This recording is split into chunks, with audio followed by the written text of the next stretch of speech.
Hi masters అందరికీ కూడా Brahma's meditation ఛానల్‌కి స్వాగతం, సుస్వాగతం అండి. ఎంతో చక్కగా అద్భుతంగా ధ్యానం చేశాము. ఎంతో చక్కగా ఇప్పుడు అద్భుతమైన జ్ఞానాన్ని కూడా పొందుదాం మాస్టర్స్. ఈ జూమ్‌కి విచ్చేసిన ప్రతి ఒక్క ఆత్మ స్వరూపానికి కూడా నా యొక్క హృదయపూర్వక ఆత్మ ప్రణామాలు, కృతజ్ఞతలు మాస్టర్స్. ప్రతిరోజు కూడా ఎంతో గొప్పగా ఈ దివ్యమైన ధ్యానాన్ని అందుకొని మన జీవితం అద్భుతమయంగా మార్చుకున్నాము అనంటే, ఇంత చక్కటి మార్గాన్ని అందించిన మనందరి పరమ గురువైన బ్రహ్మశ్రీ సుభాష్ పత్రి సారికి కూడా పాదాభివందనాలు చేసుకుంటూ, కృతజ్ఞతలు తెలుపుకుంటూ వారిని కూడా ఈ జూమ్ సెషన్‌లోకి ఇన్వైట్ చేసుకుందాం మాస్టర్స్. ప్రతిరోజు కూడా ఒక్కొక్క మాస్టర్ ద్వారా చక్కటి జ్ఞానం పొందుతూ ఉన్నాము. ఈరోజు అంత గొప్ప జ్ఞానాన్ని అందుకునే దానికి మనతో మన జూమ్ సెషన్‌లోకి ప్రతిభా మేడం గారు బెంగుళూరు నుంచి విచ్చేసి ఉన్నారు మాస్టర్స్. మేడం 2019 నుంచి ధ్యానంలోకొచ్చారు.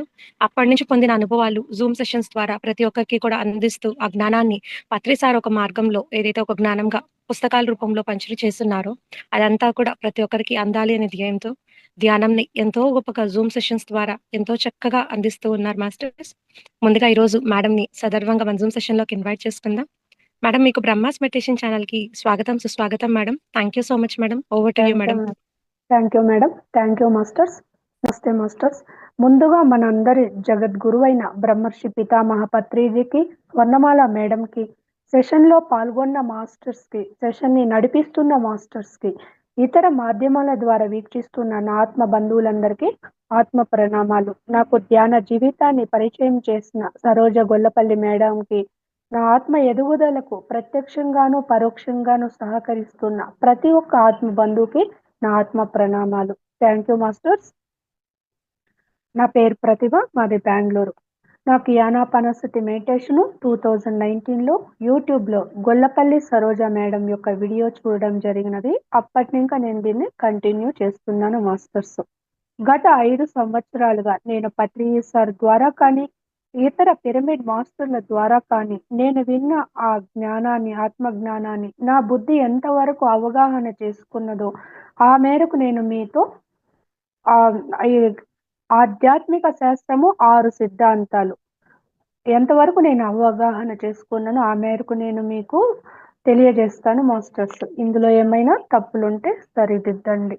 Thank you masters. ఈ రోజు నేను మీతో పంచుకోబోయే ఆత్మజ్ఞాన సందేశము ఆధ్యాత్మిక శాస్త్రము 6 సిద్ధాంతాలు. సార్ ఏం చెప్తారంటే, ప్రతి ఒక్కరూ భూమి మీద జన్మ తీసుకున్న ప్రతి ఒక్క మానవుడు ఆధ్యాత్మిక శాస్త్రం గురించి తెలుసుకోవాలి. ఆధ్యాత్మిక శాస్త్రం అంటే ఆత్మజ్ఞానము. ఆత్మజ్ఞానం అంటే నేను శరీరం కాదు, ఆత్మ అని తెలుసుకోవడం అన్నమాట. ఆత్మజ్ఞానము అంటారు. అంటే సృష్టిలో ఉన్నదంతా కూడా ఆత్మ పదార్థమే అని తెలుసుకోవడము బ్రహ్మజ్ఞానం అన్నమాట. ఇది తెలిసినప్పుడే మానవుడు మాధవుడుగా జీవిస్తాడు.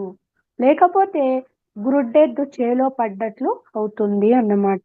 అంటే బ్రతకడం వేరే, జీవించడం వేరే అని చెప్తారు సారు. ఎందుకంటే బ్రతకడము అంటే వాస్తవం అనేది తెలియదు, సత్యం అనేది తెలియదు, ఏది ధర్మము ఏది అధర్మం అని తెలియదు, ఏది శాశ్వతము ఏది అశాశ్వతం అని తెలియదు. తెలియనప్పుడు ఏం చేస్తాము? అసత్యం కోసము ఆ అధర్మం అసత్యంలో జీవిస్తూ, అధర్మంగా జీవిస్తూ, ఇంకా హింసా మార్గంలో జీవిస్తూ ఉంటాము. దాని వలన మనము మంచి చెడు ఫలితాలను పొందుతూ ఆ జనన మరణ చక్రంలో తిరుగుతూ ఉంటాము. పుట్టామా, పెరిగామా, చదివామా, సంపాదించామా, పెళ్లి చేసుకున్నామా, పిల్లల్ని కన్నామా, తిరగా వాళ్ళ కోసం ఆస్తుల్ని కూడబెట్టుకుంటూ అదే దానిపైనే ధ్యాస ఉంచుతూ ఆ జీవితాన్నంతా వృధా చేసుకుంటాము. సత్యం తెలిసినప్పుడు జీవిస్తామన్నమాట. సత్యం తెలియనప్పుడు బ్రతకడం అన్నమాట. గుడ్డెద్దు చేలో పడితే ఏమవుతుంది?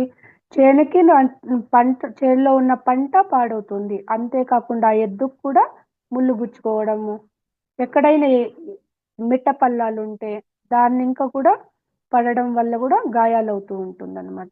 అలాగే మనం తెలియకుండా మనము మంచి చెడు కర్మలు చేస్తూ ఆ పరిస్థితుల యొక్క ఫలితాల్ని అనుభవిస్తూ ఉంటాము. దుఃఖానికి లోనవుతూ ఉంటాము. వాస్తవాలు కూడా మనకి అర్థమవుదనమాట. కాబట్టి ఎన్ని శాస్త్రాలు మనకి ఎన్నో శాస్త్రాలు ఉంది. భౌతిక శాస్త్రం, రసాయన శాస్త్రము, ఇంకా జియోలజీ అని ఎన్నో శాస్త్రాలు ఉంది మనకి. ఇంకా జాతకకి సంబంధించినది ఇదంతా కూడా ఉంటుంది. వాటన్నిటికన్నా ముఖ్యమైనది ఆధ్యాత్మిక శాస్త్రం అన్నమాట. కాబట్టి ప్రతి ఒక్కరూ ఆత్మజ్ఞానాన్ని పొందాలి. ప్రతి ఒక్కరు యోగిగా జీవించాలి. ప్రతి ఒక్కరూ వాస్తవాన్ని అర్థం చేసుకొని దుఃఖ రాహిత్య స్థితిని పొందాలి అన్నది హ్మ్. ప్రతి ఒక్క గురువు ఆశించేదన్నమాట. ప్రతి ఒక్క గురువు గూడా భూమి మీద జన్మ తీసుకునేదే గూడా ఇలాంటి సత్యాల్ని బోధించడానికే. దానికే పత్రిజీ సార్ ఆధ్యాత్మిక శాస్త్రంలో ముఖ్యంగా 6 సిద్ధాంతాలు ఉన్నాయని గూడా చెప్తారు. అంతేకాదు శ్రీకృష్ణుడు గూడా నేను అన్ని శాస్త్రాల్లోకెల్లా ఆధ్యాత్మిక శాస్త్రాన్ని అని చెప్తారు. ఎందుకంటే ఆత్మజ్ఞానం పొందినప్పుడే మనిషికి ముక్తి అనేది కలుగుతుంది. ముక్తి అంటే ఏమిటి? సమస్త దుఃఖాలనింకా విడుదల. మనం ఎన్నో దుఃఖాలకి లోనవుతాము. తెలియకుండా కొన్ని బంధనాల్లో ఇరుక్కుపోతూ ఉంటాము. కొన్ని భావోద్వేగాలకు కూడా లోనవుతూ ఉంటాము. మన భావాలే బంధనాలుగా మారుతూ ఉంటుంది. మూఢ విశ్వాసాలు కావచ్చు, మూఢనమ్మకాలు కావచ్చు, ఆహ్, అశాశ్వతమైన దాన్ని శాశ్వతంగా భావిస్తూ, అధర్మంగా జీవిస్తూ, జీవహింస చేస్తూ, మనుషుల్ని గానీ, ప్రాణుల్ని కానీ మనస, వాచ, కర్మన హింస పెడుతూ అలా జీవిస్తూ ఉంటామన్నమాట. కాబట్టి వాస్తవాలు తెలియజేయడానికి గురువులంతా కూడా భూమి మీదకి వస్తూ ఉంటారు. కాబట్టి ప్రతి ఒక్కరూ మనము గురువుల పాదాలు కాదు పట్టుకోవాల్సింది. వాళ్ళు చెప్పిన పదాల్ని అర్థం చేసుకొని, జీవితంలో మనం అభ్యాసంలో పెట్టినప్పుడు, మనము ఆ దుఃఖ రాహిత్య స్థితిని పొందుతాము. అంటే ఏమి ఉన్నా లేకపోయినా చెప్తారు కదా! కలిమి, లేమి, సుఖము, దుఃఖము, మానము, అవమానము, ఆరోగ్యము, అనారోగ్యము మన జీవితంలో శాంతి, అశాంతి ఎటువంటి పరిస్థితులు ఎదురైనా కూడా వాటిలో సమస్థితిలో ఉంటామన్నమాట. ఆ పరిస్థితుల్ని అంగీకరిస్తూ మన వాస్తవానికి మనమే సృష్టికర్త, మన కర్మలకి మనమే బాధ్యులము. ప్రతి ఒక్క అనుభవం ఇంకా కొంత జ్ఞానాన్ని పొందుతూ ఆత్మ ఎదుగుతూ ఉంటుంది. ఆనంద స్థితికి చేరుకోవాలన్నమాట. ఆ ఆనంద క్షణం కోసమే మనకి ఆత్మజ్ఞానము అన్నది కావాలి. కాబట్టి ప్రతి ఒక్కరు ఆనందంగా జీవించాలంటే గురువులు చెప్పిన దాన్ని అర్థం చేసుకుని, అవగాహన చేసుకుని మన జీవితంలో ఆచరించాలి. అంతేకాని మనము గురువులుగా ఫోటోలకు, విగ్రహాలకి పూజలు చేయడము, గుళ్ళు, మందిరాలు, చర్చిలు కట్టడము కాదు. ప్రతి ఒక్కరూ నేను కూడా జీసస్‌లా జీవించాలి. ఆ జీసస్ ఎలా జీవించారో అది తెలుసుకోవాలి. వాళ్ళు కొన్ని సత్యాల్ని ఆచరణలో పెట్టడం వల్ల వాళ్ళు ఆ స్థితికి ఎదిగారు. ప్రతి ఒక్కరు మానవులే. ఆ మానవులు మాధవుడుగా ఎదిగాడు. కాబట్టి మనమంతా కూడా పూజిస్తూ ఉంటాము. మందిరాలు కట్టి, చర్చులు కట్టి, గుడులు కట్టి. కానీ మనం వాళ్ళలాగా ఎదగాలి అంటే వాళ్ళు ఏమి ఆచరించారో దాన్ని మనము జీవితంలో ఆచరించాలన్నమాట. అంతేకాదు మన పిల్లలు కూడా వారిలాగా జీవించాలి, వారిలా తయారవ్వాలని అనుకోవాలి. అంతేకాని మనం భౌతికంగా ఎదగడానికి ఆర్థిక సంపాదన కోసము డాక్టర్లు, ఇంజినీర్లు చదివినా కూడా అదంతా పోయి స్థలానికే పరిమితము. భౌతిక జీవితానికే, శరీరం వరకే. కానీ మనం ఆనంద స్థితిని పొందాలన్నా, దుఃఖ రాహిత్య స్థితిని, జన్మ రాహిత్య స్థితిని పొందాలన్నా, పూర్ణాత్మ స్థితికి ఎదగాలంటే కూడా ఆత్మజ్ఞానం అనేది కావాలి. ఎందుకంటే ధ్యానం ద్వారానే జ్ఞానము, జ్ఞానం ద్వారానే ముక్తి. ఆత్మజ్ఞానం పొందేంత వరకు మనిషి మళ్ళీ మళ్ళీ జన్మలు తీసుకోవాల్సి వస్తుంది. కాబట్టి ప్రతి ఒక్క తల్లిదండ్రులు కూడా ఆ గురువులు బోధించిన దాన్ని అర్థం చేసుకొని తమ జీవితంలో ఆచరిస్తూ తమ పిల్లలకు కూడా తెలియచేయాలి. మీరు కూడా వారంతటి వారిలా కావాలి, ఎదగాలని చెప్పాలన్నమాట. కాబట్టి మనము ఫస్టు యోగులుగా మారాలంటే కూడా ధ్యాన సాధనే దానికి ప్రథమ మెట్టు. కాబట్టి ధ్యానం ద్వారానే మనకి ఈ సత్యాలంతా కూడా అవగాహనలోకి వస్తుంది. కాబట్టి పత్రిజీ సార్ ఆధ్యాత్మిక శాస్త్రంలో 6 సిద్ధాంతాలు తెలియచేస్తారనమాట. మొదటిది ఆత్మ సిద్ధాంతము, రెండవది జన్మ పునర్జన్మ సిద్ధాంతము, మూడవది కర్మఫల సిద్ధాంతము, నాలుగవది పురోగమన సిద్ధాంతము, 5వది యోగ సిద్ధాంతము, 6వది అనేకానేక సిద్ధాంతము. వీటి గురించి పత్రి సారు భగవద్గీతలోని శ్లోకాలతో అన్వయించి చక్కటి ఉదాహరణలతో ప్రతి ఒక్కరికి అర్థమయ్యే విధంగా తెలియచేస్తారు. కాబట్టి అందులోని కొన్ని విషయాల్ని నా అవగాహన మేరకు మీతో పంచుకోబోతున్నాను మాస్టర్స్. ఆత్మ సిద్ధాంతము, మొదటగా ఆత్మ సిద్ధాంతము అంటే ఏమిటంటే నేను శరీరం కాదు ఆత్మ అని తెలుసుకోవడము. ఎందుకంటే భౌతిక దేహమే నేను అని అనుకుంటాము. మనం పైకి కనిపించే ఈ తల, మొండెము, కాళ్ళు, చేతులు ఇవే శరీరము, ఇదే నేను అనుకుంటాము.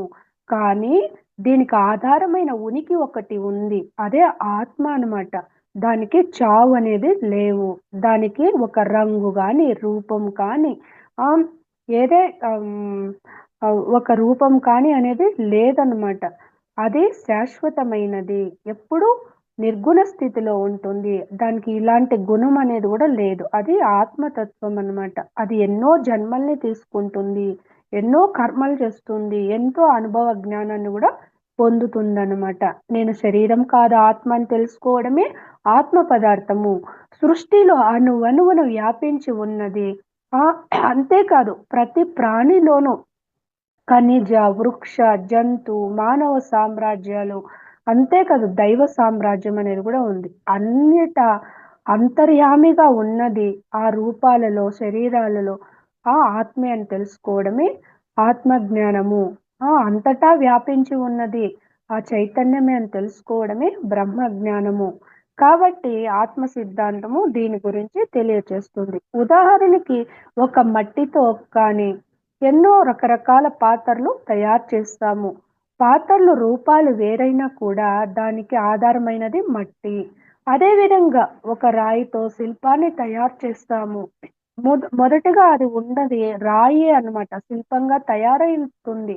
దానికి తల, కళ్ళు, ముక్కు, చేతులు అన్ని మనము ఒక రూపాన్ని ఇచ్చినప్పుడు తయారవుతుంది. కానీ మొదటి ఆది అనేది ఆ రాయే అన్నమాట. విగ్రహాలు ఎన్ని రూపాల్లో ఉన్నా కానీ శిలలు దానికి ఆధారమైనది రాయే. అదేవిధంగా బంగారంతో కూడా మనము రకరకాల ఆభరణాలు చేస్తాము. కమ్మలు కానీ, ఉంగరం కానీ, గాజులు కానీ, నెక్లెస్ కానీ, గజ్జెలు కానీ ఏమి చేసుకున్నా కూడా దానికి ఆధారము బంగారం. ఎలాగో ఇదే విధంగా ఖనిజ, వృక్ష, జంతు, మానవ సామ్రాజ్యాలు రూపాలు వేరైనా, మనుషులు వేరైనా, ఆడ మగ ఏదైనా ఉన్నాయి, రాజు, పేద, ధనికుడు ఎవరైనా కానీ అందరిలో ఉండేది ఆత్మ పదార్థమే అని తెలుసుకోవడము ఆత్మ సిద్ధాంతము. అంతేకాదు ఆత్మకి చావు లేదు. దానికే చెప్తారు భగవద్గీతలో కూడా ఏం చెప్తారంటే నయనం చిందంతి శస్త్రాన్ని నయనం దహతి పావకః నచైవ క్లేదయంత్యాపో నాను శోష్యతి మారుతః. అంటే ఆత్మ అన్నది శస్త్రాలతో ఛేదింపబడదు, అగ్నిచే దహింపబడదు, వాయువుచే శుష్కింపబడదు, ఎండకి ఎండబడదు, నీటిచే తడవబడదు. అది ఆత్మ యొక్క లక్షణం అన్నమాట. కాబట్టి రూపాలు వేరైనా కూడా దానికి ఉనికి ఆత్మే అన్నమాట. సృష్టికి ఉనికి కూడా ఆత్మే అన్నమాట. కాబట్టి ప్రకృతి పురుషుల కలికే సృష్టి. చివరికి ప్రకృతి కూడా అశాశ్వతమైనది. ఈ పంచభూతాలతో కూడిన ప్రకృతి కూడా అశాశ్వతమైనది. శరీరం కూడా అశాశ్వతమైనది. కానీ శాశ్వతమైనది ఆత్మ పదార్థము, అది తెలుసుకోవాలన్నమాట. రెండవది పురోగమన సిద్ధాంతము. పునర్జన్మ సిద్ధాంతము. ఎందుకంటే పునర్జన్మ సిద్ధాంతం ఎందుకు చెప్తారంటే మనం ఏమనుకుంటాము, ఉన్నది ఒకే శరీరమే, ఉన్నది ఒకే జన్మే అనుకుని ఎలాగో బతికేస్తూ ఉంటాము, ఎలా పడితే అలా బతికేస్తూ ఉంటాము. సత్యం బోధపడాలి. సత్యం తెలుసుకున్నప్పుడే మనము ఇంకా ఉంది ఆత్మకి ఎన్నో జన్మలుంది, ఇది వరకు కూడా ఎన్నో జన్మల్ని తీసుకున్నది అని అర్థం అవుతుందన్నమాట. దానికే కృష్ణుడు కూడా అదే చెప్తాడు, అర్జున నువ్వు నేను కలిసి ఎన్నో జన్మలు ప్రయాణం చేశాము, నా జన్మలన్నీ నాకు తెలుసు కానీ నీకు తెలియదు అని చెప్తారనమాట యుద్ధ సమయంలో మహాభారతంలో. కాబట్టి ఆత్మ ఎన్నో జన్మల్ని తీసుకుంటుందని తెలియచేస్తుంది పునర్జన్మ. మామూలుగా మనకి తెలుస్తుంది. మనకంతా కూడా మొదట రాయిగా కొన్ని జన్మలు, వృక్షంగా కొన్ని జన్మలు, పక్షి, జంతువులుగా కొన్ని జన్మలు, తర్వాత మానవ జన్మలు. మానవ జన్మల్లో కూడా కొన్ని జన్మలు శైశవాత్మగా, కొన్ని జన్మలు బాలాత్మగా, కొన్ని జన్మలు యో యువాత్మగా, కొన్ని జన్మలు ప్రౌఢాత్మగా, కొన్ని జన్మలు వృద్ధాత్మగా, కొన్ని జన్మలు విముక్తాత్మగా, తరువాత పూర్ణాత్మ స్థితికి చేరుకుంటామనమాట. దీన్ని బట్టే మనకి తెలుస్తుంది. జన్మ పరంపర అనేది ఉన్నది. పునర్జన్మ అనేది ఉన్నది. ఆత్మ మళ్ళీ మళ్ళీ జన్మ తీసుకుంటుంది. ఎందుకంటే పరిస్థితుల కోసము. ఎన్నో పరిస్థితుల్ని ఎదుర్కోవాల్సి వస్తుంది. అనుభవ జ్ఞానం కోసము. ఆడగా కొన్ని జన్మలు, మగగా కొన్ని జన్మలు, రాజుగా కొన్ని జన్మలు, పేదవాడిగా కొన్ని జన్మలు, ఇంకా ఏదన్నా నేర్చుకోవాల్సిన ఆత్మ కోరికలు ఉంటుంది. కళలు నేర్చుకోవాలని, అలా నేర్చుకోవడానికి కూడా కొన్ని జన్మలు తీసుకుంటుంది. దానిలో కావాల్సినంత అనుభవ జ్ఞానం వచ్చేంత వరకు అది మళ్ళీ మళ్ళీ జన్మ తీసుకుంటూనే ఉంటుందన్నమాట. కాబట్టి పునర్జన్మ సిద్ధాంతాన్ని బట్టి మనకి ఆత్మకి ఎన్నో జన్మలు ఉంది అని అర్థమవుతుంది.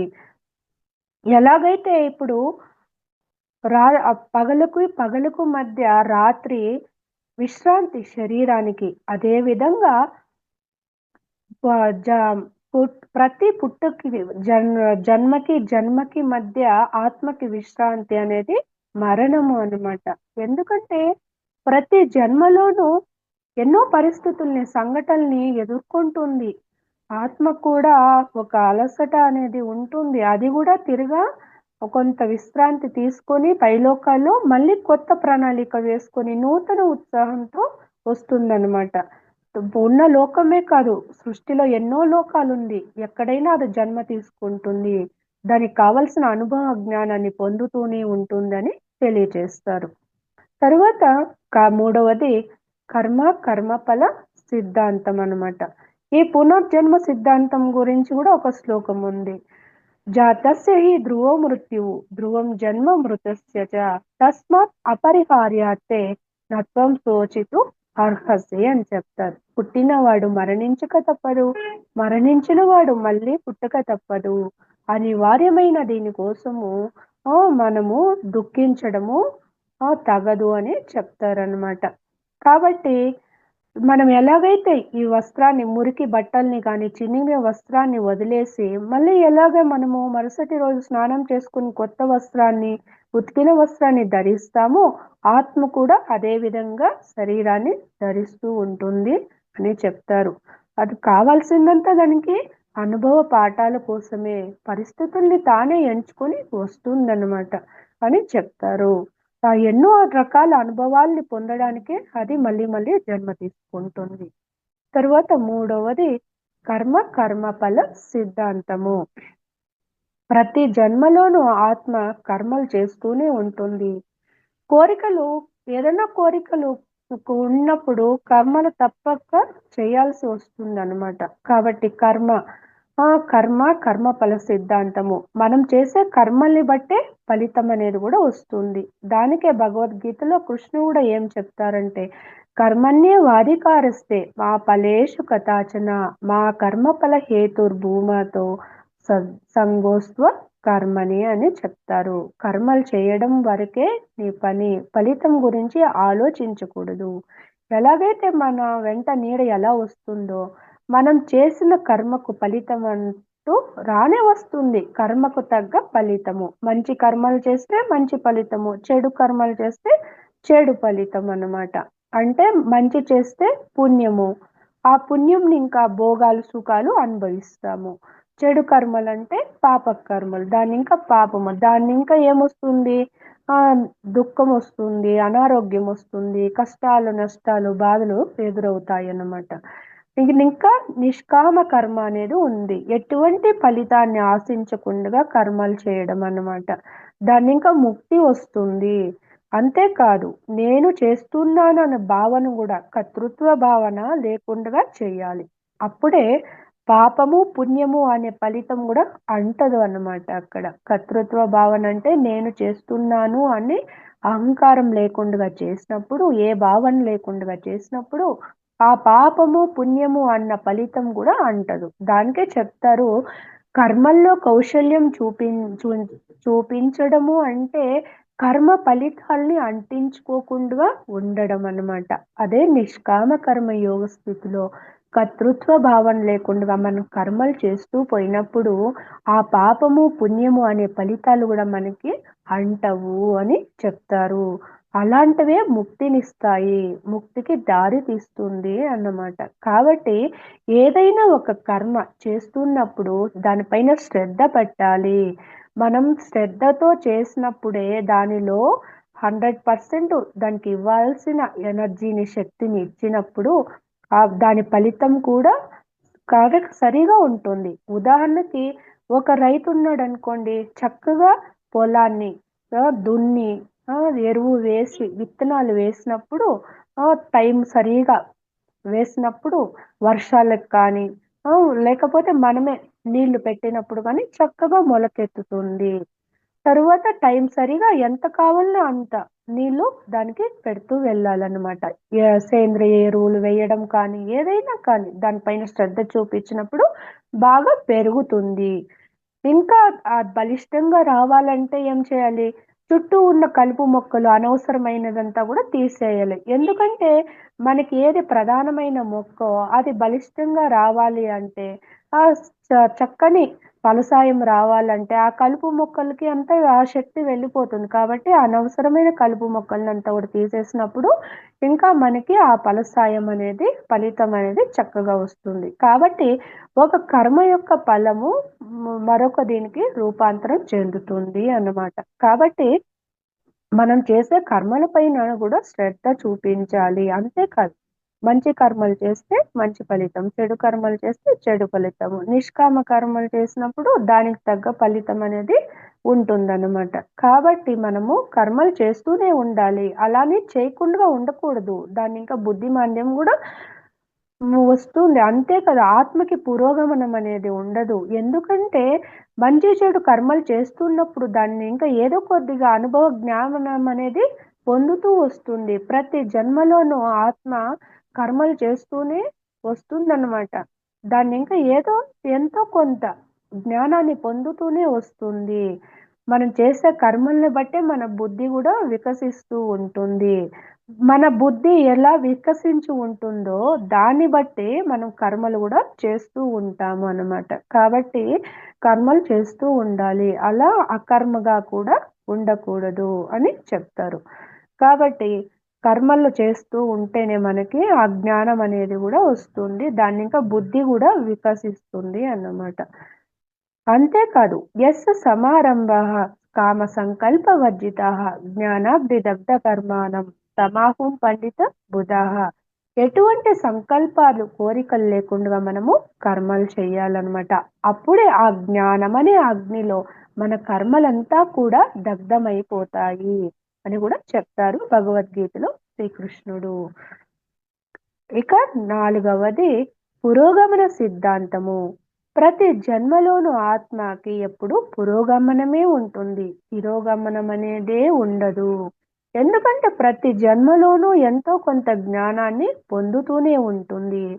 ఆత్మకి అనుభవ జ్ఞానమే కావాలి. దానికోసమే జన్మ తీసుకుంటుంది. భూలోకమే కాదు, ఏ లోకంలో అయినా అది అనుభవ పాఠాల కోసమే జన్మ తీసుకుంటూ ఉంటుంది. అది ఏ కర్మలు చేసినా కూడా దాన్ని ఇంకా జ్ఞానాన్ని పొందుతూనే ఉంటుంది. ఎంతో కొంత పొందుతూనే ఉంటుంది. కాబట్టి ఆత్మకి ఎప్పుడు పురోగమనమే ఉంటుంది కానీ తిరోగమనం అనేది ఉండదు.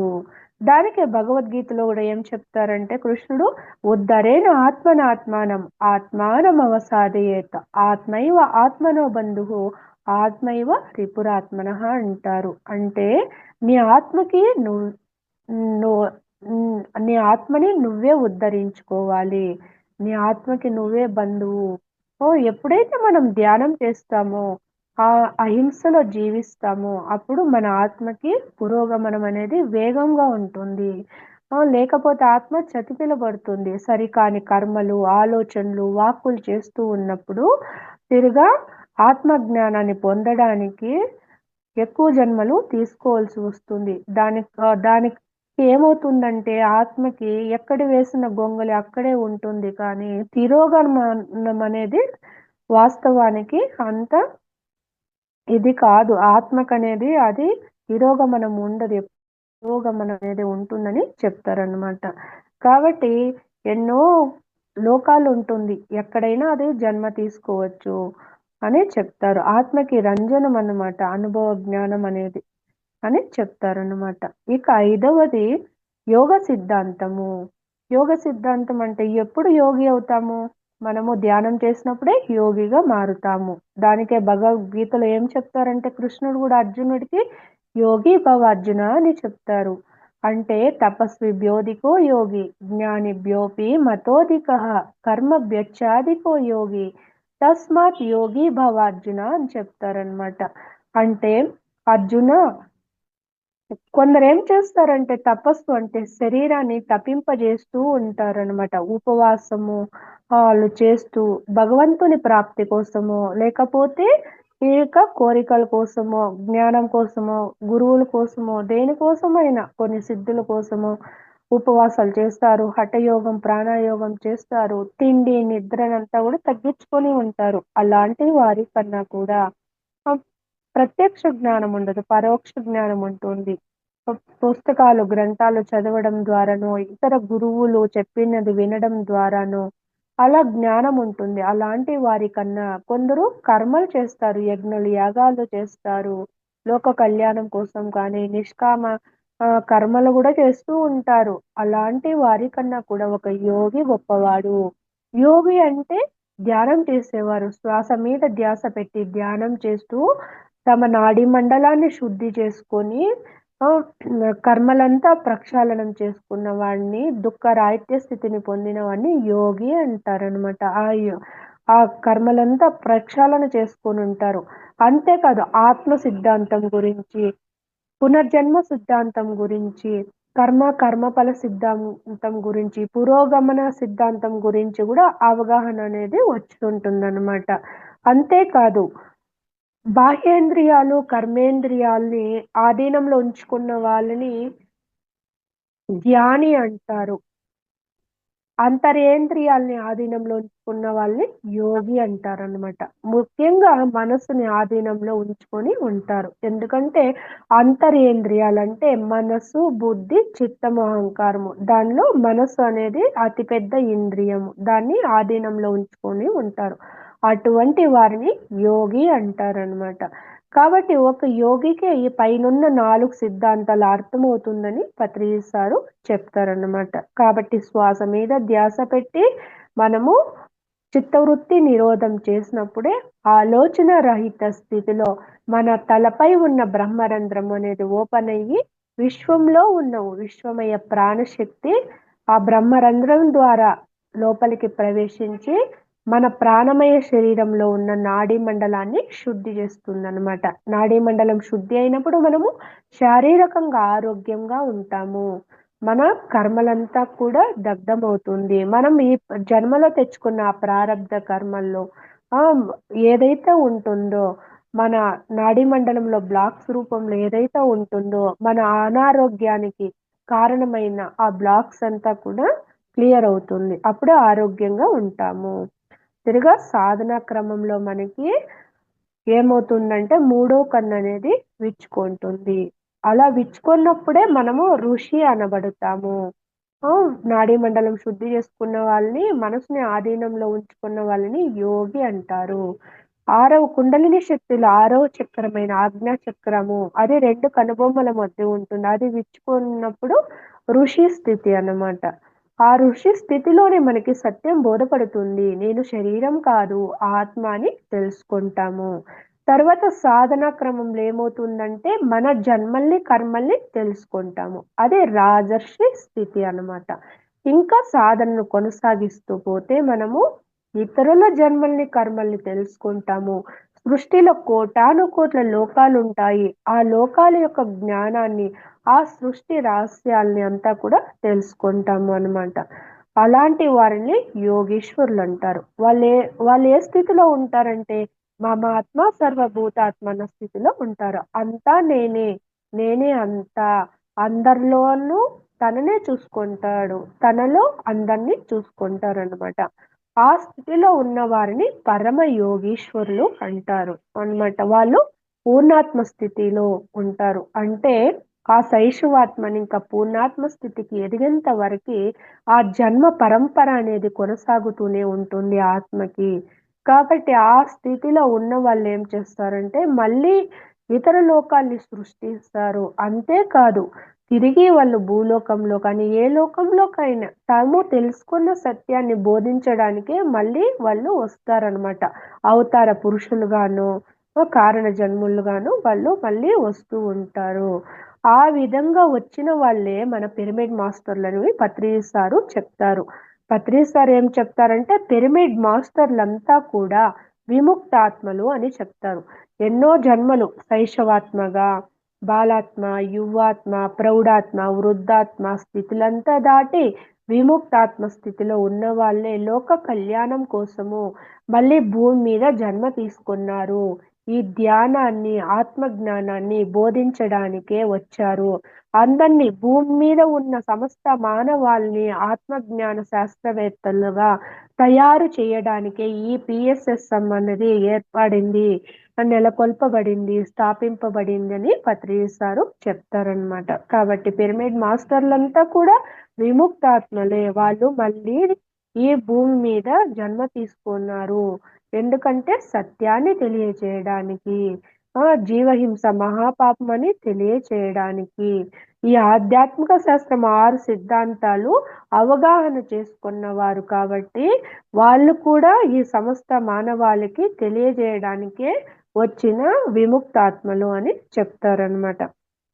కాబట్టి యోగి చాలా గొప్పవాడు అని చెప్తారు. దానికే భగవద్గీతలో అంతా కూడా అర్జునుడికి యోగి కానాయన అని చెప్పేదన్నమాట. అంతేకాదు ఇంకా ఏం చెప్తారంటే ఆహ్, ఈ ఋషి ఆహ్, యోగి స్థితిలో ఉన్న వాళ్ళైతే 4 సిద్ధాంతాలు అర్థం చేసుకొని, అవగాహన చేసుకొనుంటారో వాళ్ళు దుఃఖరాహిత్య స్థితిని పొంది పరమయోగిగా మారుతారు.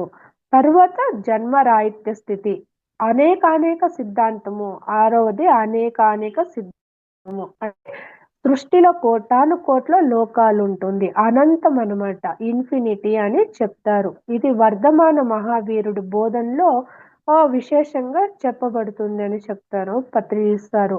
ఈ పరమ యోగులు యోగీశ్వరులుగా మారుతారనమాట. ఎందుకంటే ఎప్పుడు మారుతారంటే అనేకానేక సిద్ధాంతం గూడా అవగాహన చేసుకున్న తరువాత సృష్టిలో ఉన్న కోటానుకోట్ల యొక్క ఆ సృష్టి లోక రహస్యాల్ని అంతా తెలుసుకుంటారు. ఇతరుల జన్మ కర్మలనంతా వాళ్ళు చూసే శక్తి అంతా గూడా ఉంటుంది. భూత, భవిష్యత్ వర్ధమానాలు కూర్చున్న చోటనే వాళ్ళు తమ దివ్య దృష్టితో కానీ, సూక్ష్మ శరీర యానం ద్వారా కానీ ఎన్నో లోకాలకి అంటే సూక్ష్మ లోకాలు, కారణ లోకాలు, మహాకారణ లోకాలకి ప్రవేశించే శక్తి ఉంటుంది.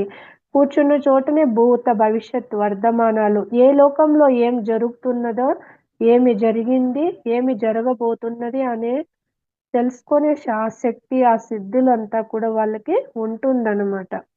అలాంటి వారిని యోగీశ్వరులంటారు. వాళ్ళు పూర్ణాత్మ స్థితికి చేరుకున్న వాళ్ళు. తిరిగి వాళ్ళు లోకాల్ని గూడా సృష్టించే శక్తి అనేది వారికి ఉంటుందనమాట. కాబట్టి అనేక సిద్ధాంతంలో ఇన్ఫినిటీ అది అనంతము.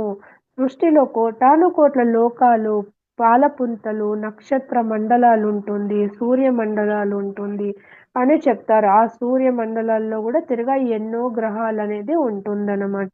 ఈ భూగ్రహము ఇంకా ఎన్నో ఉంది కదా! అంగారక, బుధ, గురు, శుక్ర, శని ఇలా నెప్ట్యూన్, ప్లూటో ఇలా గ్రహాలంతా కూడా ఉంటుందనమాట.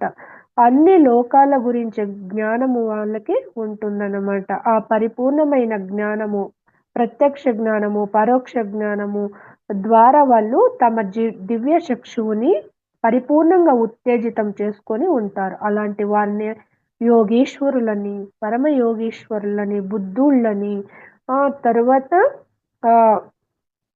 సహస్రాధార స్థితిలో ఉంటారు వాళ్ళు. వాళ్ళే బ్రహ్మర్షులని కూడా అంటారు. అలాంటి కోవకు చెందిన వాళ్ళే మన బ్రహ్మర్షి పితామహ పత్రిజీ కానీ, వర్ధమాన్ మహావీరులు కానీ, యేసు ప్రభువు కానీ, బుద్ధుడు కానీ, వాల్మీకి కానీ, వ్యాసుడు కానీ వీళ్ళంతా ఏ వీళ్ళంతా కూడా అదే స్థితిలో ఉన్నవాళ్ళే అని చెప్తారనమాట. ఏమైనా చేయొచ్చు. మనము జన్మ తీసుకున్నాక ఎన్ని పాపాలన్నా చేయొచ్చు. ఆ! దానికి తగ్గ ఫలితం ఉంటుంది. ఎంత పుణ్యమన్నా చేయొచ్చు. కానీ దానికి తగ్గ ఫలితం అనేది ఉంటుంది. అంతేకాదు ఎంతమంది ఆత్మజ్ఞానులన్నా కూడా తయారు చేయవచ్చు. నువ్వు ఎన్ని జన్మలన్నా గూడా తీసుకోవచ్చు. మానవ జన్మలోకి ప్రవేశించిన శైశవాత్మ దాదాపు ఒక 400 జన్మలన్నా గూడా తీసుకుంటుంది. ఆడగా కొన్ని జన్మలు, మగగా కొన్ని జన్మలు, పేదగా, ధనికుడుగా అలా ఎన్ని జన్మలన్నా తీసుకోవచ్చు. ఇది ఇక్కడ ఇన్ఫినిటీ అనే చెప్తారు. కాకపోతే ఏం చెప్తారంటే, ఆ బ్రహ్మ భువనాల్లోక పునరావర్తినోర్జున మాముపేత్య కౌంతేయ పునర్జన్మ న విద్యతే అని చెప్తారు. అర్జున, ఆ బ్రహ్మలోకమైన తపోలోకానికి చేరుకున్నా కూడా మళ్ళీ జన్మ తప్పదు. ఎప్పుడైతే నేనున్న స్థితికి, నేనున్న లోకానికి చేరుకుంటావో అప్పుడే జన్మరాహిత్య స్థితి అనేది కలుగుతుంది. అంటే మనం ఆజ్ఞాచక్రం దాటి సహస్రాధార స్థితికి చేరుకోవాలి. తపోలోకం ఇంకా సత్యలోకానికి చేరుకోవాలి. అప్పుడే జన్మరాహిత్య స్థితి అనేది కూడా జరుగుతుందనమాట. తర్వాత మన ఇష్టము. మనం నేర్చుకున్నది అయిపోయినాక నేర్పించడానికి కూడా మనము మళ్ళీ మళ్ళీ జన్మలు తీసుకుంటూనే ఉంటాము. కాబట్టి అలాంటి కోవకిలో ఉన్న వాళ్ళే పిరమిడ్ మాస్టర్లు. వీళ్ళంతా కూడా విముక్తాత్మలు, దుఃఖరాహిత్య స్థితిని పొందిన వాళ్ళు అని చెప్తారనమాట. కాబట్టి ఈ ఆధ్యాత్మిక శాస్త్రము 6 సిద్ధాంతాలు, వాటిని 6 సత్యాలంటారు, 6 అవగాహనలంటారు, 6 ప్రతిపాదనలను గూడా చెప్తారు, పత్రిస్తారు. వీటిని సరిగ్గా అర్థం చేసుకొని, అవగాహన చేసుకొని ఆచరణలో పెట్టినప్పుడే మన జీవితము ఆనందంగా ఉంటుంది. దుఃఖరాహిత్య స్థితిలో జీవిస్తాము అన్నమాట. లేకపోతే ఏదో బ్రతికేస్తూ ఉంటాము. అది అసలు జీవితమే కాదు. మనం వీటిని ఆచరణలో పెట్టి జీవిస్తూ ఉన్నప్పుడే అవి గూడా మనకి ఇతరులకు తెలియచేయడానికి కూడా మనకి అనువుగా ఉంటుందనమాట. అంతేకాదు ఎవరి జీవితాల్లో అయితే ధ్యాన సాధన, ధర్మాచరణ ఉంటుందో అటువంటి వారి జీవితంలో విజయం అంటే మోక్షము, ఆధ్యాత్మికంగా కావాల్సిన ఏదైతే ఉంటుందో ఆత్మజ్ఞానము, మోక్షమే కాకుండా భౌతిక జీవితంలో గూడా ఆ సంపదలు, ఐశ్వర్యం అంతా కూడా లభిస్తుంది. అంతేకాదు ధ్యానం ద్వారానే మనకి శారీరకంగా ఆరోగ్యము, మానసిక ప్రశాంతత, బుద్ధిలో సునిశ్చితత్వము, ఆర్థిక సంక్షేమము, ముక్తి, జీవించి ఉన్నప్పుడే ఆనందంగా ఉండడం. అదే జీవన్ముక్త స్థితి అనమాట. తర్వాత జన్మరాహిత్య స్థితి. తరువాత పూర్ణాత్మ స్థితి అనేది కలుగుతుంది. కాబట్టి ధ్యానం అనేది ప్రతి ఒక్కరికి అవసరము. మనము నిత్య జీవితంలో మనము పిల్లలకి సంపదలు కాదు ఇవ్వాల్సింది, ఈ ఆత్మజ్ఞానాన్ని అందివ్వాలి. వాళ్ళకి తెలియజెప్పాలంటే గూడా మొదట మనం తల్లిదండ్రులు జ్ఞానులుగా, జ్ఞానులుగా తయారవ్వాలని పత్రిసారు చెప్తారు. కాబట్టి ప్రతి ఒక్కరూ ఆత్మజ్ఞాన శాస్త్రవేత్తలుగా మారాలి అని తెలియజేస్తారు. కాబట్టి ఈ ఆధ్యాత్మిక శాస్త్రములో ఆత్మ సిద్ధాంతం గురించి కానీ, ఇది పునర్జన్మ సిద్ధాంతం గురించి కానీ, కర్మఫల సిద్ధాంతము, పురోగమన సిద్ధాంతము, యోగ సిద్ధాంతము, అనేక సిద్ధాంతము వీటన్నిటి గురించి అర్థం చేసుకోవాలంటే కూడా ప్రతి ఒక్కరూ ధ్యానం చేసి ఆత్మజ్ఞానులుగా తయారైనప్పుడే మనకి అదంతా కూడా అర్థమవుతుంది. అప్పుడే మనం జీవితంలో ఆచరించడానికి కూడా అనువుగా ఉంటుందన్నమాట. కాబట్టి ప్రతి జీవాత్మ కూడా శైశవాత్మని ఇంకా పూర్ణాత్మ స్థితికి ఎదిగేంత వరకి జన్మ పరంపర అనేది కొనసాగుతూనే ఉంటుంది. అంతేకాదు ఒక ధ్యానం చేస్తే ధ్యాని అవుతాడు. తరువాత నాడీ మండలం శుద్ధి చేసుకుంటే యోగి అవుతాడు. మూడవ కన్నుని ఉత్తేజితం చేసుకొని నీ శరీరం కాదు ఆత్మ అని తెలుసుకుంటే ఋషి అన్నమాట. తరువాత సాధన క్రమంలో తన జన్మల్ని, కర్మల్ని చూసుకుంటే రాజర్షి. తరువాత ఇతరుల జన్మల్ని, కర్మల్ని కాదు, సృష్టిలో ఉన్న కోటాను కోట్ల లోక రహస్యాలనంతా తెలుసుకున్నప్పుడు అతను బ్రహ్మర్షి అవుతారు. మనము ఈ స్థితికి చేరుకోవాలని పత్రి సారు చెప్తారు. కాబట్టి యత్ర యోగేశ్వర కృష్ణః యత్ర పాత్రో ధనుర్ధరః తత్ర శ్రీ విజయోర్భూతి ధ్రువాని తిర్మతిర్మమ అని భగవద్గీతలో కృష్ణుడు చెప్తాడనమాట.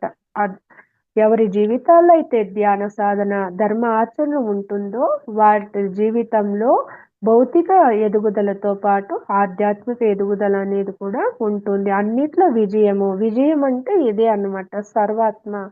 సర్వాత్మ దృష్టి ఎప్పుడు వాళ్ళపైనే ఉంటుందనమాట. దానికి విజయానికి ఎప్పుడు ఈ థంబ్ ఫింగర్‌ని సూచిస్తూ ఉంటారు. కాబట్టి మనము ఈ శరీరంని ఇంకా మనసుని ఇంకా బుద్ధిని ఇంకా ఆత్మని ఇంకా సర్వాత్మ స్థితికి చేరుకునేంత వరకు కూడా ఈ జీవాత్మ జన్మల్ని ఉంటూనే ఉంటుంది. ఈ జీవాత్మ ఈ సర్వాత్మ స్థితికి ఎదగాలన్నమాట. అందుకే రామాయణంలో కూడా పాత్రలతో మనకి చక్కటి ఉదాహరణతో సాగిస్తారు. తమో గుణంలో కొన్ని జన్మలు. దానికి ఇది కుంభకర్ణుడు ఉదాహరణ. రజోగుణంలో కొన్ని జన్మలన్నమాట. దానికి రావణాసురుడు. సత్వగుణంలో కొన్ని జన్మలు. దానికి ఉదాహరణ విభీషణుడు. శుద్ధ సాత్వికంలో కొన్ని జన్మలు. ఇక్కడ శ్వాస మీద ధ్యాస పెట్టారనమాట ఆంజనేయుడు. ఆ తర్వాత నిర్గుణ స్థితికి చేరుకుంటారు. అదే రాముని స్థితి, ఆత్మారాముని స్థితి అన్నమాట.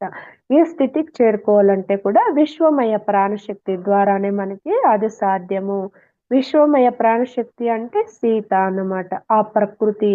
ఆ ప్రకృతి శక్తిని ధ్యానం ద్వారానే మనము తీసుకొని వచ్చి శరీర, మనసు, బుద్ధి నీ ఆత్మని ఇంకా సర్వాత్మ స్థితికి చేరుకోవాలి. అదే ప్రకృతి పురుషుల కలయిక. అదే సీతారాముల కళ్యాణం అని కూడా చెప్తారు. కాబట్టి ప్రతి ఒక్కరి జీవితం ఆనందంగా ఉండాలి అన్నదే ప్రతి ఒక్క గురువు కూడా కోరుకునేదన్నమాట. కాబట్టి గురువు ఎప్పుడు నా పాదాల్ని కాదు, నా పదాల్ని పట్టుకోండి అంటారు. మనకి పత్రి సార్ ఏం చెప్తారు? మీ శ్వాసే మీకు గురువు అని చెప్తారు. శ్వాస అనే గురువు దగ్గర మనసు అనే శిష్యుణ్ణి కూర్చోబెట్టి మనము మనసుని శూన్యం చేసుకున్నప్పుడు ఆలోచన రహిత స్థితిలో మనము బ్రహ్మరంధ్రం ద్వారా పొందే ఆ విశ్వమయ ప్రాణశక్తి యొక్క అపారమైన మహిమే గురు కృప అన్నమాట. ఎప్పుడైతే విశ్వమయ ప్రాణశక్తి ద్వారా మనము నాడీ మండలాన్ని శుద్ధి చేసుకుని మూడవ కన్నుని ఉత్తేజితం చేసుకుంటామో అప్పుడే మనకి సత్యం అనేది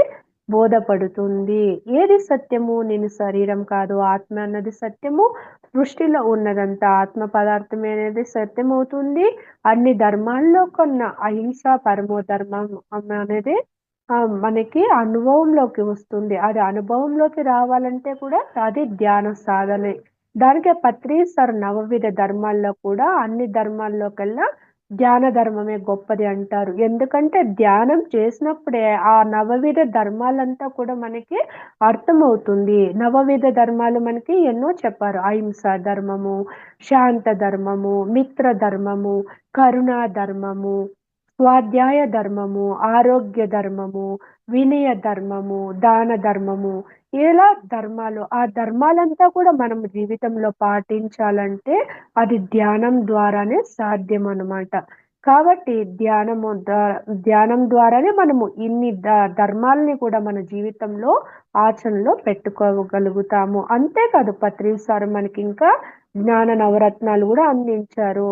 ఆత్మే పరబ్రహ్మ, జీవుడే దేవుడు, దేహమే దేవాలయము, శ్వాసే గురువు, సమయమే సాధన, సహనమే ప్రగతి, అనుభవమే జ్ఞానము, దానమే ధర్మము, ధర్మమే పుణ్యం అని చెప్తారు. కాబట్టి ఆత్మే పరబ్రహ్మ తెలుసుకోవాలంటే దేహమే దేవాలయము తెలుసుకోవాలంటే కూడా మనకి శ్వాస అనే గురువు పట్టుకొని మనము సాధన చేసినప్పుడే అదంతా కూడా అనుభవంలోకి వస్తుంది. అంతేకాదు దానమే ధర్మము, ధర్మమే పుణ్యము అని కూడా చెప్తారు. ఏం ధర్మం చేయాలి? మన దగ్గర ఏది ఉంటే అది ధన్. ఆత్మజ్ఞానం ఉందా ఆత్మజ్ఞానము, సమయం ఉందా సమయాన్ని కేటాయించడము, ఇతర అవసరాల కోసము, జ్ఞానముందా అజ్ఞానాన్ని పంచడము, ఆరోగ్యముందా ఇతరులకి సేవ చేయడము. ఏదైతే అది అలా చేస్తూ ఉన్నప్పుడే అది పుణ్యంగా మారుతుంది అన్నమాట. ఆ పుణ్యం ద్వారానే మనకి సుఖాలు, భోగాలు గూడా అందుతుంది. చివరికి ముక్తికి కూడా మార్గమవుతుందనమాట. కాబట్టి మన నిత్య జీవితంలో పాటించవలసిన ధర్మాలు ఎన్నో ఉన్నాయి. అంతేకాదు ఆత్మజ్ఞానాన్ని పొందడానికి మనమేం సంసారాన్ని విడిచిపెట్టాల్సిన అవసరం లేదు. మనం చేసే వృత్తులు ఉద్యోగ ధర్మం కావచ్చు, కుటుంబ ధర్మం కావచ్చు, వ్యాపారం కావచ్చు, ఏదైనా మన ధర్మాల్ని మనము వృత్తుల్ని చేసుకుంటూనే మనం పొందిన జ్ఞానాన్ని మన నిత్య జీవితంలో ఆచరణలో పెట్టాలి. దానికే మనది సంసారంలోని నిర్వాణము, మధ్య మార్గమని పత్రిజీ సారు చెప్తారు. మనం ఏ కాషాయ వస్త్రాలు ధరించో, సంసారాన్ని విడిచిపెట్టి పెళ్లి, పెండ్లాం, బిడ్డల్ని అంతా విడిచిపెట్టి ఏ హిమాలయాలకు, ఆశ్రమాలకో, అరణ్యాలకో వెళ్ళవలసిన అవసరము లేదు. ముక్కు ఉన్న ఎవరైనా ఉన్నవారు ఎవరైనా శ్వాస మీద ధ్యాస పెట్టవచ్చు. దీనికేం వయసుతో పరిమితం లేదు. కుల మతాలతో పరిమితం లేదు. అని చెప్తారనమాట. ఎవరైనా చేయవచ్చు. అన్ని మతాలు, కులాలు, వర్గాలు వాళ్ళు ఎవరైనా చేయవచ్చు అని చెప్తారనమాట. కాబట్టి మనం ఏమవుతుందంటే చివరికి మనం ధ్యానం చేస్తూ ఆత్మజ్ఞానాన్ని పొందుతూ, సత్యాన్ని తెలుసుకొని, వాస్తవాల్ని అర్థం చేసుకొని, మన కర్మలకి మనమే బాధ్యులము, మన వాస్తవాలకి మనమే సృష్టికర్త అని అన్ని పరిస్థితుల్ని అంగీకరిస్తూ, నో కంప్లెయింట్స్, నో జడ్జిమెంట్స్ అని జీవిస్తూ, ఇతరులతో పోల్చుకోకుండగా, కంపారిజన్స్ లేకుండగా జీవిస్తూ ఆనందంగా ఉన్నప్పుడే మనము ఆ ఏకత్వ స్థితికనేది వస్తాము. అద్వైత స్థితికి అనేది వస్తామన్నమాట. ఆ ద్వంద్వాతీత స్థితి అనేది అప్పుడే కలుగుతుంది. కాబట్టి అన్ని కులాల వారు, వర్గాల వారు అందరూ కూడా ఒకే గొడుగు కిందికి రావాలంటే, అందరూ ఆనందంగా వసుదైక కుటుంబంగా జీవించాలంటే ఆత్మజ్ఞానము అవసరము అని చెప్తారు. కాబట్టి మన PSSM ఆవిర్భవించింది. ఏర్పడింది కూడా దానికోసమని పత్రిజీ సారు చెప్తారు. కాబట్టి నా అవగాహన మేరకు ఈ ఆధ్యాత్మిక శాస్త్రం 6 సిద్ధాంతాల గురించి మీకు తెలియచేశాను మాస్టర్స్. ఇందులో ఏమైనా తప్పులుంటే సరిదిద్దండి. Thank you masters. Thank you madam.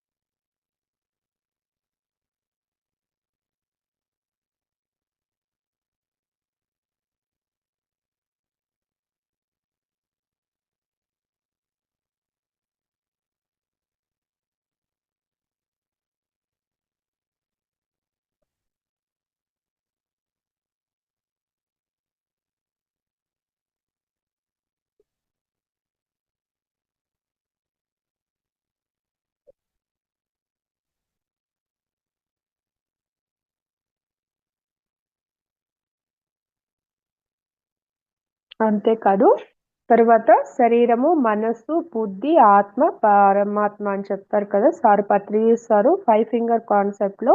ఈ శరీరం అనేది ఈ జన్మలో ఈ తల్లిదండ్రుల ఇంకా వచ్చినది. మనస్సు అనేది ఈ జన్మలో మనం నివసిస్తూ ఉన్న చుట్టూ ఉన్న సమాజం ద్వారా ఏర్పడింది. ఈ బుద్ధి అనేది అనేక జన్మల ఇంకా వచ్చిందనమాట. ఈ బుద్ధి ఎప్పుడు పెరుగుతూనే ఉంటుంది. ఈ ఈ ఆత్మ అనేది సర్వాత్మనింకా వచ్చినదనమాట. ఈ ఆత్మ కాబట్టి ఆత్మపరంగా మనము అందరూ సమానమే. శరీర స్థితిలో ఉన్నవాళ్ళు, మనోస్థితిలో ఉన్నవాళ్ళు, బుద్ధి స్థితిలో ఉన్నవాళ్ళు, ఈ జీవాత్మ కూడా సర్వాత్మనింకా వచ్చినదే. అందరూ అన్ని స్థితుల్లో ఉంటారు, రకరకాల స్థితుల్లో. కానీ ఏ జన్మలో అయినా వాళ్ళు అనుభవ జ్ఞానాన్ని పొందుతూనే ఉంటారు. కాబట్టి ఎప్పుడు మనము ఈ యోగీశ్వరులు ఎప్పుడు వాళ్ళ స్థితిని అర్థం చేసుకోవాలి. కాబట్టి వాళ్ళ స్థితిని అర్థం చేసుకొని, అవగాహనలో చేసుకొని, ఆ కంప్లెయింట్స్, జడ్జిమెంట్స్ అనేది లేకుండా మనం చూసుకోవాలి. ఇక్కడ ఇక్కడ విడివిడిగా ఉన్నా కానీ అన్ని స్థితుల్లో ఉన్న వాళ్ళంతా కూడా ఇక్కడ కలిసే ఉంటారు. ఆత్మపరంగా మనం చూసినప్పుడు ఇక్కడ కలిసే ఉంటారని గూడా చెప్తారు. అంతేకాదు మన పిరమిడ్ లో సొసైటీలో అంటే పిరమిడ్ అది కూడా ఏకత్వానికే సంకేతము. రకరకాల స్థితులు, రకరకాల మార్గాలనమాట. ఆ పరమాత్మ స్థితికి, యోగీశ్వర స్థితికి, ఏకత్వ స్థితికి రావడానికి. కాబట్టి అద్వైత భావన అనేది వస్తుందనమాట. ఆత్మ జ్ఞానం ద్వారానే. మనము పరిస్థితుల్ని అర్థం చేసుకుంటాము. ఇతరులను గూడా అర్థం చేసుకుంటాము. ఆ పోల్చుకోవడం అనేది తరువాత కాంపిటీషన్ అనేది గూడా ఉండదు అనమాట భౌతిక జీవితంలో. మనం ఆత్మపరంగా ఎదగాలి.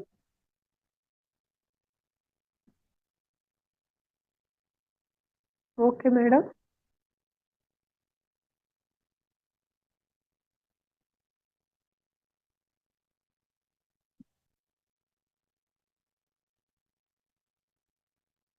5 ఫింగర్స్ కాన్సెప్ట్ ద్వారా పత్రిజీ సారు ఎన్నో ఉదాహరణలు చెప్తారు. ఇంకా ఏం చెప్తారంటే, మనం ఎక్స్‌పెరిమెంట్ చేసినప్పుడే మనకి ఎక్స్‌పీరియన్స్ అనేది వస్తుంది. ఎక్స్‌పీరియన్స్ వచ్చినప్పుడే ఎక్స్‌ప్రెస్ చేస్తాము. ఎక్స్‌ప్రెస్ చేసినప్పుడే మనకి ఎన్‌లైట్‌మెంట్ అనేది ఉంటుంది. అప్పుడే సోల్‌కి కూడా ఎవల్యూషన్ అనేది జరుగుతుంది. అంటే ఆత్మకెప్పుడు పురోగమనమే ఉంటుంది. తిరోగమనం అనేది ఉండదని గూడా చెప్తారనమాట. 5 ఫింగర్స్ కాన్సెప్ట్‌లో పత్రిజీ సారు ఎన్నో చెప్తారు. వర్ణాశ్రమాల గురించి గూడా చెప్తారనమాట. ఏం చెప్తారంటే ఇది భగవద్గీతలో కృష్ణుడు వాళ్ళ చాతుర్వర్ణం మయా సృష్టం గుణకర్మ విభాగః తస్య కర్తారమపి మాం విద్య కర్తారమవ్యయం అని చెప్తారు. అంటే ఈ చాతుర్వర్ణాలనేది నేను సృష్టించినా కూడా వాళ్ళు చేసే కర్మల్ని బట్టి, గుణాల్ని బట్టే ఆ వర్ణాలనేది ఉందన్నమాట. అంతేకానీ వాళ్ళు చేసే కర్మలకి నేను బాధ్యుడను కాను. నేను సృష్టించినా కూడా నేను అకర్తగానే ఉంటాను. అవ్యయంగానే ఉంటాను. నాలో ఏ తరుగుదల అనేది కూడా ఉండదు. ఒక సాక్షిభూత స్థితిలో ఉంటాను అని చెప్తారనమాట. అంటే ఆ గుణాల్ని జన్మ పరంపరల్లో గుణాల్ని బట్టే వాళ్ళు కర్మలు చేస్తూ ఉంటారు. వాళ్ళు చేసే కర్మల్ని బట్టే వాళ్ళ అంతరంగంలో గుణం అనేది ఉంటుందనమాట. తమో గుణంలో ఉంటే దానికి తగ్గ కర్మలు చేస్తూ ఉంటారు. పుట్టామా, పెరిగామా, తిన్నామా, పెళ్లి, పెళ్ళాము, తన ఇంటి వరకే అలా ఉంటారు. మాంసం, మద్యం సేవిస్తూ. ఇంకా రజోగుణంలో కొన్ని జన్మలు తీసుకుంటారు. అప్పుడు కోరికలుంటుంది. అధికారం పైన అభిమానం ఉంటుంది. స్వార్థం ఉంటుంది. అధర్మం ఉంటుంది. హింసా ప్రవృత్తి అనేది ఉంటుంది. చంపడానికి, చావడానికి కూడా సిద్ధంగా ఉంటారు. తరువాత కొన్ని జన్మలు సత్వగుణంలో తీసుకుంటారు. అప్పుడు ఏమంటే ధర్మ, అధర్మ విచక్షణ జ్ఞానం వస్తుంది. ఇతరులకు కూడా కొంచెం సహాయపడడానికి ఆ బుద్ధి అనేది సహకరిస్తుందనమాట. తరువాత శుద్ధ సాత్వికంలో వచ్చినప్పుడు తన పని చూసుకుంటూ ఇతరుల మేలు గురించి గూడా ఆలోచిస్తూ ఉంటారు. అప్పుడే ఆ ధ్యానం అనేది వస్తుంది. వాళ్ళకి జీవితంలోకి వస్తుందనమాట. తరువాత ధ్యానం చేసి యోగిగా, ఋషిగా, రాజర్షిని ఇంకా బ్రహ్మర్షి స్థితికి ఎదుగుతారు. ఆ శుద్ధ సాత్వికం ఇంకా నిర్గుణ స్థితికి వచ్చేస్తుందనమాట ఆత్మ. అంతవరకే జన్మ పరంపర అనేది కొనసాగుతూనే ఉంటుందని చెప్తారు, ప్రతినిధిస్తారు. కాబట్టి శూద్రులు కొన్ని జన్మలు శూద్రులుగా ఆశ్రమ ధర్మాల్లో, కొన్ని జన్మలు వైశ్యులుగా, కొన్ని జన్మలు క్షత్రియులుగా, లాస్ట్‌లో చివరికి బ్రాహ్మణ జన్మలు అన్నమాట. అంటే బ్రహ్మజ్ఞానం ఉన్న వాళ్ళని మనము బ్రాహ్మణులు అంటాము. అంతేకాని బ్రాహ్మణ కుటుంబంలో పుట్టినంత మాత్రాన వాళ్ళు బ్రహ్మజ్ఞానులు కారు అన్నమాట. కాబట్టి లోపల ఆత్మకి జ్ఞానం ఉన్నప్పుడే వాళ్ళని ద్విజులు అంటారు. రెండవ జన్మ ఎత్తిన వాళ్ళు. అలాంటి వారిని బ్రాహ్మణులు అనాలి. అంతేకాని కులాన్ని బట్టి కాదు అని చెప్తారు. వాళ్ళు చేసే వృత్తుల్ని బట్టి ఆశ్రమ ధర్మాల్లో అనేది కూడా ఉంటుందన్నమాట. కాబట్టి శూద్రులుగా కొన్ని జన్మలు, వైశ్యులుగా కొన్ని జన్మలు, క్షత్రియులుగా కొన్ని జన్మలు, తర్వాత బ్రాహ్మణులుగా జన్మలు తీసుకుంటారనమాట చిట్ట చివరికి. అక్కడే వాళ్ళకి బ్రహ్మ జ్ఞానం అనేది అవగాహనలోకి వచ్చుంటుందనమాట. కాబట్టి మనం పోటీతత్వం అనేది వదిలేయాలి. టీచర్ గానో, డాక్టర్ గానో, ఇంజినీర్ గానో లేకపోతే మిద్దెలు, మేడలు కట్టాలి. వాళ్ళలా వీళ్ళలా ఉండాలి అనే కంపారిజన్స్ లేకుండగా ఒక యేసు ప్రభువులా, ఒక బుద్ధుడిలా, ఒక పత్రిజీ సార్‌లా, ఒక కృష్ణుడిలా ఎదగాలి. ఆత్మజ్ఞాన పరంగా ఎదగాలి అని దాని వైపు మన దృష్టిని పెట్టాలి అన్నదే పత్రిజీ సారు తెలియజేస్తారనమాట. కాబట్టి ఆధ్యాత్మిక శాస్త్రమే అన్ని శాస్త్రాల్లో కన్నా గొప్పది అని ప్రతి ఒక్క గురువువే కాదు, కృష్ణుడు గూడా అదే చెప్తారు. Thank you madam. Thank you so much madam. చాలా చక్కగా 6 సిద్ధాంతాల గురించి భగవద్గీతలో నుంచి ప్రతిసారి ఏదైతే కొన్ని ఎంపిక చేసుకొని ముఖ్యమైనవి ఏవైతే చెప్పారో వాటిలన్నింటి గురించి, అలానే గుణాల పరిస్థితుల గురించి, ఆ నిర్గుణ స్థితికి ఎలా చేరుకోవాలి, ఆ బ్రహ్మర్షి పత్రిసార్ అని అంటున్నాము, ఆ బ్రహ్మర్షి ఎలా వచ్చింది, ఎంత సాధన, దాని వెనకాల ఎంత ఆత్మ పురోగతి అనేది ఉంది అనే దాని గురించి, అన్నిటికీ ముఖ్యంగా ఆధ్యాత్మిక శాస్త్రం అంటే మన గురించి మనం తెలుసుకునే శాస్త్రం. ఇది ఎక్కడ ఏ పుస్తకాలలో ఒక సబ్జెక్ట్స్ గా లేదు, కానీ మన ఒక జీవన ప్రయాణం అనేది మన గురించి మనం తెలుసుకోకపోతే ఆ ప్రయాణం అనేది వ్యర్థమైపోతుంది. ఎందుకంటే మన గురించి మనము తెలుసుకోగలుగుతాము అని అంటే అది ఓన్లీ ఆధ్యాత్మిక శాస్త్రంలో మాత్రమే. ఆధ్యాత్మిక శాస్త్రాన్ని ఎక్కువ పత్రిసారు స్పిరిచువల్ సైన్స్ అని చెప్పని ఎక్కువ పుస్తకాలు ఒక ట్రాన్స్లేషన్స్ కానీ ఆ తర్వాత ఆధ్యాత్మిక అంటే దాని గురించి ఒక విశిష్టత అనేది ఎక్కువ ప్రచురించారు. చాలా చక్కగా చెప్పారు మేడం. చాలా థ్యాంక్స్ మేడం. అలానే గురువు యొక్క పాదాలు కాదు పట్టుకోవాల్సింది, గురువు యొక్క పదాలు పట్టుకోవాలి మనం అని చెప్పని చాలా చక్కగా ముఖ్యమైన అంశం ఏదైతే ఇంపార్టెంట్ టాపిక్ గా ఉందో దాని గురించి ఎంతో క్లియర్ గా చక్కగా వివరించారు మేడం. చాలా చాలా థ్యాంక్స్ మేడం మీకు. Thank you madam. అదే తన్ను తాను తెలుసుకునేంత వరకు ఈ ఆత్మ ప్రయాణం అనేది జరుగుతూనే ఉంటుంది. మొదటగా ఆత్మ శుద్ధ చైతన్యంగానే ఉంటుంది.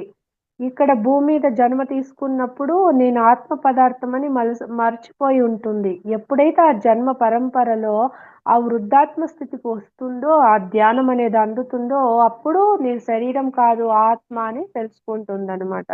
మాస్టర్స్ మేడంతో మాట్లాడాలనుకునే వాళ్ళు దయచేసి అన్మ్యూట్ చేసి మాట్లాడండి మాస్టర్స్. అందరికి అన్మ్యూట్ ఇచ్చినానండి. ఓకే మేడం, సెషన్ క్లోజ్ చేసుకున్నాం మేడం. Okay madam. చాలా థ్యాంక్స్ మేడం. చాలా చక్కగా అద్భుతంగా మాకు ఈ రోజు మీ యొక్క సమయం కేటాయించి ఇంత గొప్ప జ్ఞానాన్ని అందించినందుకు హృదయపూర్వక కృతజ్ఞతలు madam. Thank you so much madam. ఇంత చక్కటి జ్ఞానం అందుకున్న మాస్టర్స్ మీ అందరికీ కూడా కృతజ్ఞతలు అండి. థ్యాంక్ యూ అండి. అందరికీ కూడా శుభరాత్రి masters. Thank you. Thank you madam. జై హో పత్రిజీ, జై హో పత్రిజీ, జై హో Patriji. Thank you madam. Thank you masters. Thank you madam. Thank you masters. అందరికీ కూడా శుభరాత్రి అండి.